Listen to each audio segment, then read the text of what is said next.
We're back.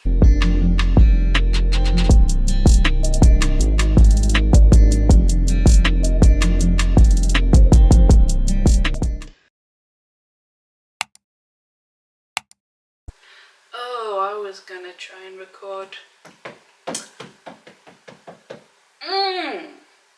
Trixie. This is the content you came here for? Let's record this goddamn audio.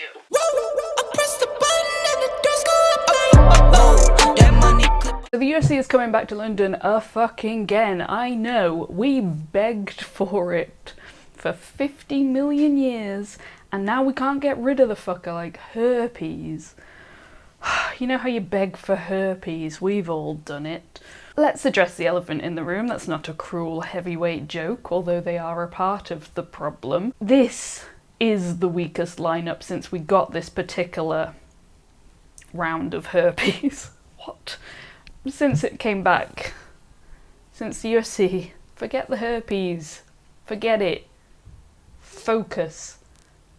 Since the UFC came back to London, post-pandemic, this is the weakest lineup. Like, the main event is a little one-sided, and we're missing some of the biggest draws, you know, your Paddy Pimblets, your Mokaevs. I think the UFC blew their load last time, and now they're just desperately trying to fluff themselves back up again, but, you know, it's all limp and sad. But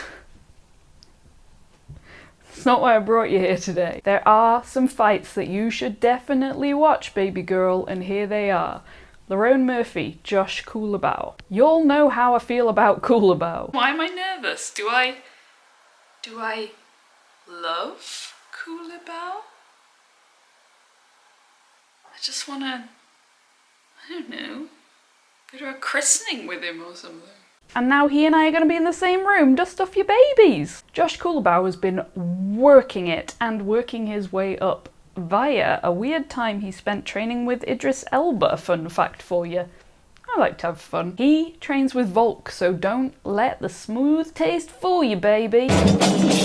Don't let the smooth taste fool you, baby. He's as gritty as they come, as prepared as they come, calm under pressure, and coming into this, not only off the back of a big old W, but respectful and excited as ever. Now here's the problem for my mate Josh. He is fighting a Manc, an undefeated Manc, an all-round talented, fucking hard-working, home country advantage fighter in Lerone Murphy. Lerone the Miracle Murphy, who seems to be indestructible. Murphy is an all-rounder. He has no glaring weaknesses. He really should be facing a top 15 fighter, and he is pretty much expected to win. The opportunity, though, and the danger has not been lost on Josh. I think Josh is a dark horse. I think we often look past these fighters that don't necessarily fit our idea of what a fighter should look like, act like.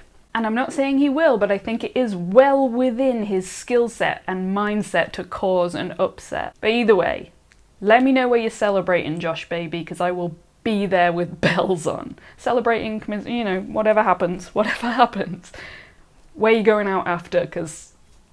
And either way, styles make fights, quote, citation, Michael Bisping, every fucking second of our fucking lives. And these two have styles that are going to make fireworks. Next! Nathaniel Wood versus Andre Feely. Now Wood was supposed to fight Lerone, so I bet Murphy's a little pissed that he's been kicked to the curb for a Team Alpha Male vet, but it's just business, baby, it's just business. Feely scraped that split decision win over Bill Algier last time out, not something to be sniffed at, but he's been getting mixed results in his last few, and a win over the dominant Wood would be just the ticket he needs.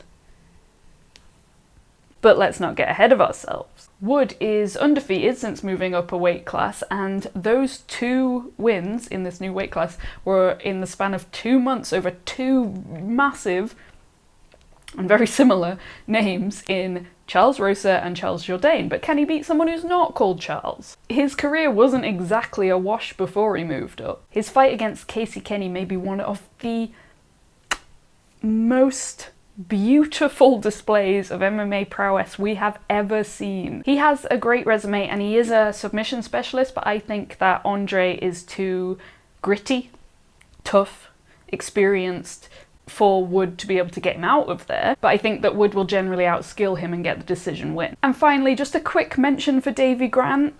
He's fighting Daniel Marcos. He's been looking real good recently, but really the reason I'm mentioning this fight is because of the general Geordie good vibes that he brings to every situation. What do you think of this card? London or not, the space does seem to be oversaturated at the moment, with the UFC going for quantity over quality. But at the same time, it means I get to sit real close to the action, and I only usually get that kind of VIP treatment at the Civic Centre in Wythenshawe. I'll see you next week when it will have happened, it will have gone down. Yelling timber! And I will have been there and have thoughts. Just a pre-warning, because I know that your lives revolve around the content that I put out, but I imagine I'm not going to be able to put out a full video on the Sunday. I might do a short one, a quick little how's your father? How is your father? Rude of me not to ask. But I will get one up as video. We're moving on from your father as soon as possible. Bye!